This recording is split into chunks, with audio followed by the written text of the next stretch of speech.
una mente depravada y corrupta.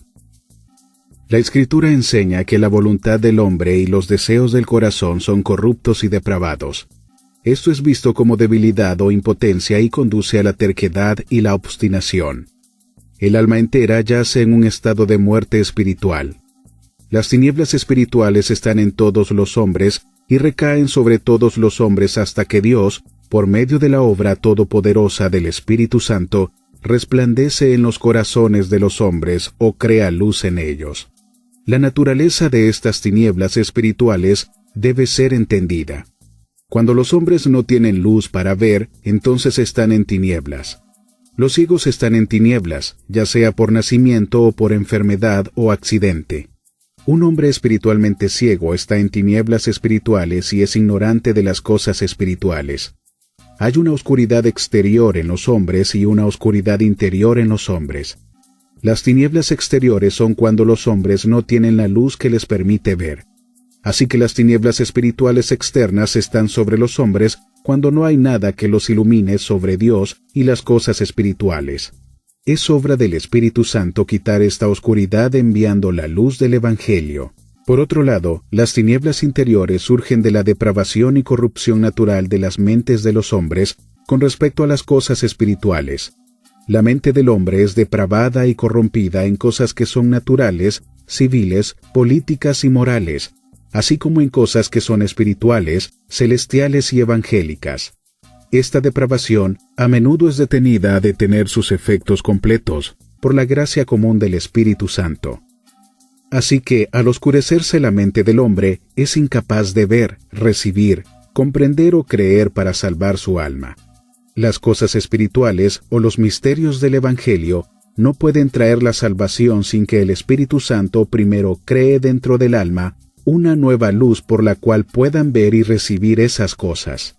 Por muy brillante que sea la mente y por muy brillante que sea la predicación y presentación del Evangelio, sin embargo, sin que el Espíritu Santo cree esta luz en ellos, no pueden recibir, entender y estar de acuerdo con las verdades predicadas y por lo tanto no serán guiados a la salvación. Así pues, los no regenerados andan en la vanidad, futilidad de su mente. La inclinación natural de la mente no regenerada es buscar las cosas que no pueden satisfacer. Es una mente inestable. El entendimiento no regenerado se oscurece y no puede juzgar las cosas correctamente. El corazón no regenerado está ciego. En la Escritura, el corazón también incluye la voluntad. La luz es recibida por la mente, aplicada por el entendimiento y utilizada por el corazón. Así que, si la luz que en ti hay es tinieblas, dijo Jesús, ¿cuántas no serán las mismas tinieblas?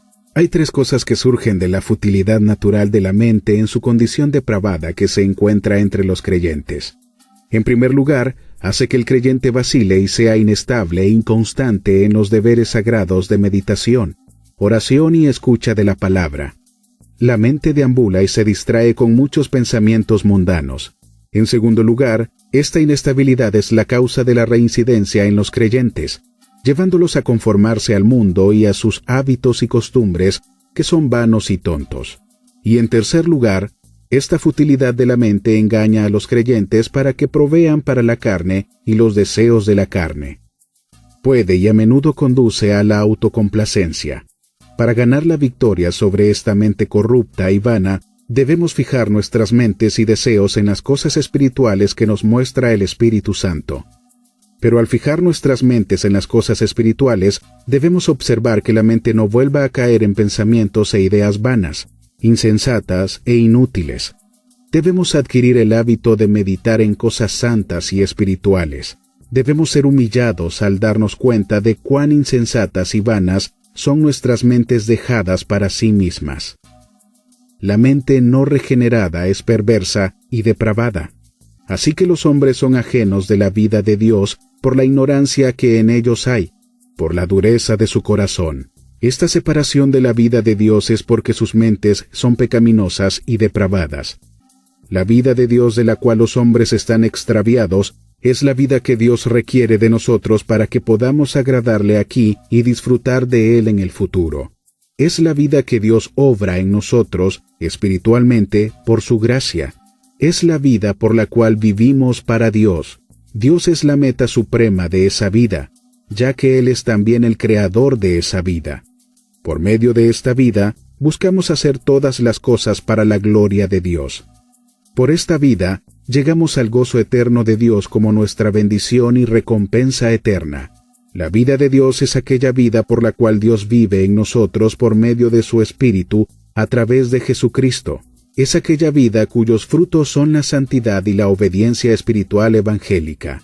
Y esta vida de Dios nunca muere porque es eterna. Ahora, la mente no regenerada está extraviada de esta vida de Dios, y esta separación se revela de dos maneras. Se revela por la falta de voluntad y la incapacidad de la mente inconversa para recibir las cosas concernientes a esta vida de Dios. También se revela por la mente inconversa que escoge cualquier otra vida que no sea la vida de Dios. Aunque la mente inconversa es altamente educada y talentosa, es totalmente incapaz de recibir y entender espiritualmente esas cosas necesarias para su salvación eterna. El hombre natural no responderá a la predicación del Evangelio hasta que sea renovado, iluminado y capacitado para hacerlo por el Espíritu Santo. Pero el hombre natural no percibe las cosas que son del Espíritu de Dios, porque para él son locura, y no las puede entender, porque se han de discernir espiritualmente. ¿Qué son estas cosas del Espíritu de Dios que son opuestas al hombre natural? He aquí algunas de ellas: la sabiduría oculta, la cual Dios predestinó antes de los siglos para nuestra gloria. Y nosotros no hemos recibido el espíritu del mundo, sino el Espíritu que proviene de Dios, para que sepamos lo que Dios nos ha concedido, la mente de Cristo. Estas son cosas del Espíritu de Dios. Estas son cosas que no pueden ser recibidas excepto por la iluminación soberana y sobrenatural. Estas son las cosas que ojo no vio, ni oído oyó, ni han subido en corazón de hombre. Son las que Dios ha preparado para los que le aman. Primera de Corintios 2:9. Son cosas del consejo eterno de Dios. Estas son las cosas que la mente del hombre en su primera creación no tenía idea de que existían. Se pueden decir dos cosas del hombre natural y las cosas del Espíritu de Dios. En primer lugar, no los recibe. En segundo lugar, no puede conocerlos.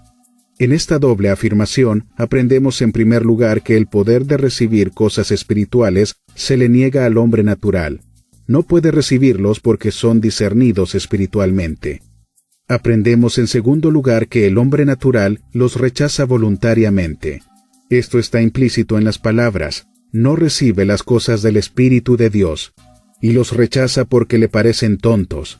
El hombre natural no puede, no quiere y no recibe las cosas del Espíritu de Dios.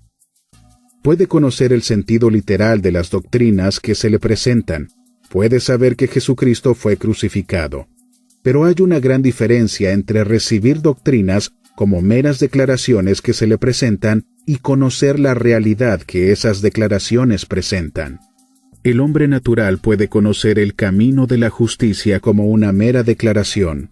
También puede saber otras cosas, simplemente como ideas que le han sido presentadas. Pero estas verdades no tienen ningún efecto transformador en su vida. El hombre espiritual, por otro lado, las conoce en realidad y tienen un efecto transformador en su vida. Ahora bien, antes de que las cosas espirituales puedan ser recibidas, dos cosas son necesarias. Es necesario que los entendamos, estemos de acuerdo con ellos y los recibamos porque están de acuerdo con la sabiduría, santidad y justicia de Dios. También es necesario que veamos cuán bien adaptados están para glorificar a Dios, la salvación de los pecadores y llevar a la Iglesia a la gracia y la gloria. El hombre natural no puede hacer esto. Sin embargo, puede recibir exhortaciones, promesas, mandamientos y amenazas en el Evangelio, pero para él la sabiduría de Dios es una locura. Pablo dice que, porque lo insensato de Dios es más sabio que los hombres, y lo débil de Dios es más fuerte que los hombres. Pero para el hombre natural son una tontería. El hombre natural no puede conocer las cosas espirituales porque es el Espíritu de Dios quien dota a las mentes de los hombres de esa habilidad.